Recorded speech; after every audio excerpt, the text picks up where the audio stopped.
Okay, my project is about the respiratory system. So, hey, I'm Pablo Londoño, and this is how I'm going to organize my project. Like, first, the invertebrates. First point A, the polyphorous. First point B, the worms. First point C, mollusk. First point D, arthropod. And first point E, echinoderms. First point B, the respiratory system of the worms.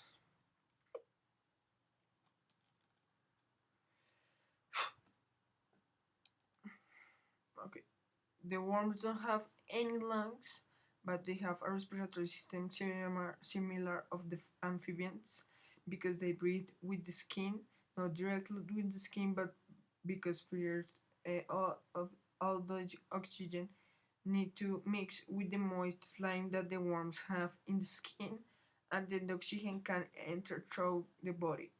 They don't have any lungs, like I said before. Now, 1.c respiratory system of the mollusks.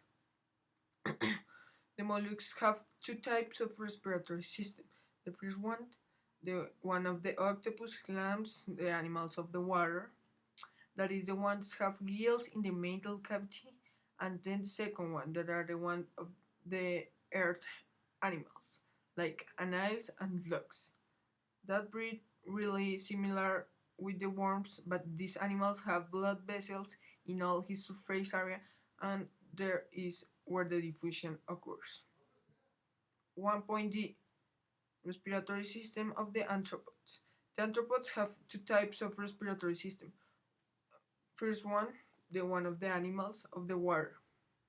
They have gills, but with the difference that is the gills are covered by exoskeleton, and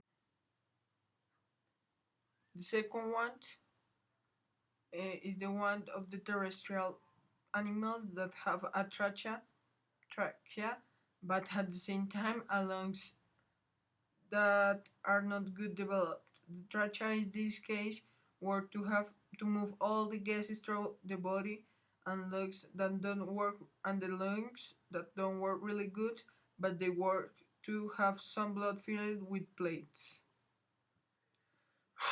And now the 1.E respiratory system of the echinoderms.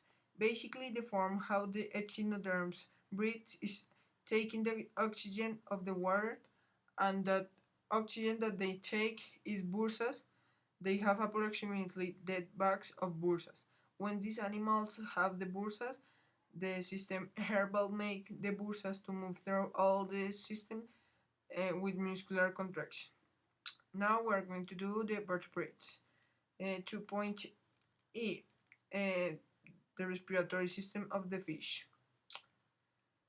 The fish obviously breathes with gills, but uh, but he used the element that is the best one for dissolve that is the water. They breathe when they open his mouth to take water and take the oxygen, and the dioxide of carbon expelled with the gills. The water with dioxide of carbon, with the gills, they expel the dioxide of carbon. So there is where the interchange of gas occurs. 2.B amphibians. This respiratory system is a big step of the evolution because here appear the first lungs.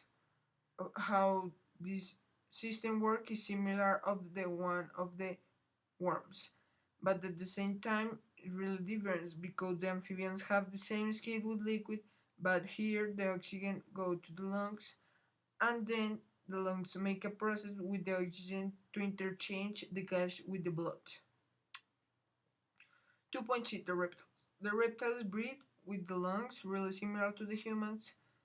The concept: the musculars to exhale, and they expand it for inhale, and they have in their circulatory system like a tube that make that they can't hold the breath many and many times. And now the 2.D birds. The respiratory system of the birds is the one that is more evolution in all the time in all the world because the birds start to have four lungs and that make they make the interchange of gases 3 to 4 times and in one breath and that make to take 4 times the breath that we take in just one breath. Um,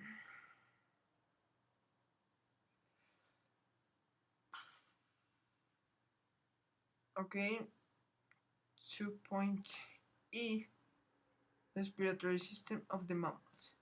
The respiratory system of the mammals is really good, not that good like the one of the birds, but it's good.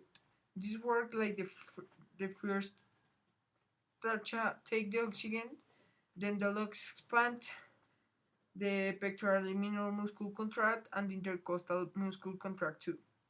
And in the moment of the exhale, the trachea kick out the oxygen, the lungs contract, but the pectoralis minor relax, and the intercostal relax too.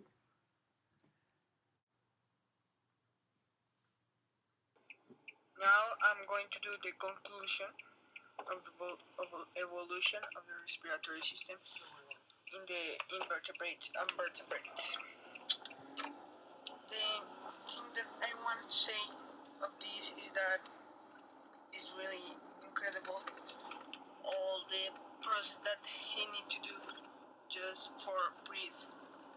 And the conclusion that I have is that the principal evolution that occur in the time is the lungs that appear in the amphibians like a good bat and then in the theropods that is the first one but they are really bad. Second, other thing really impressionant is the wire that the amphibians have in the skin for can breathe.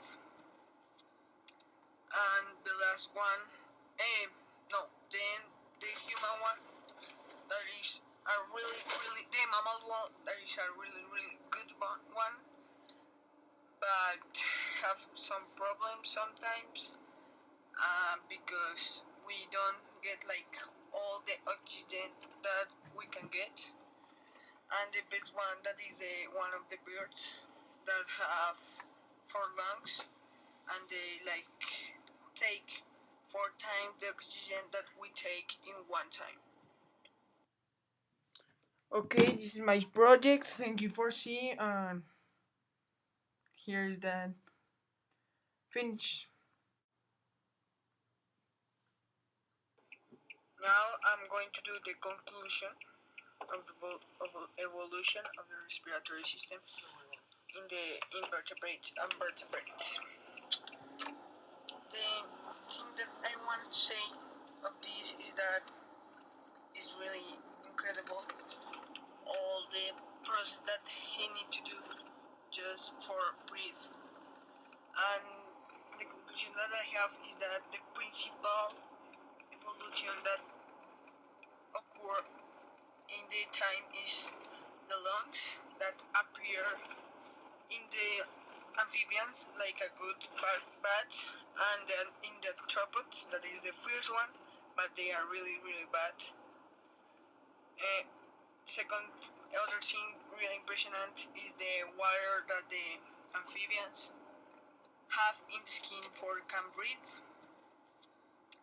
And the last one, no, then the human one that is a really the mammal one that is a really good one, but have some problems sometimes because we don't get like all the oxygen that we can get. And the best one that is one of the birds that have four lungs and they like take 4 times the oxygen that we take in one time. Okay, this is my project. Thank you for seeing and here's the finish.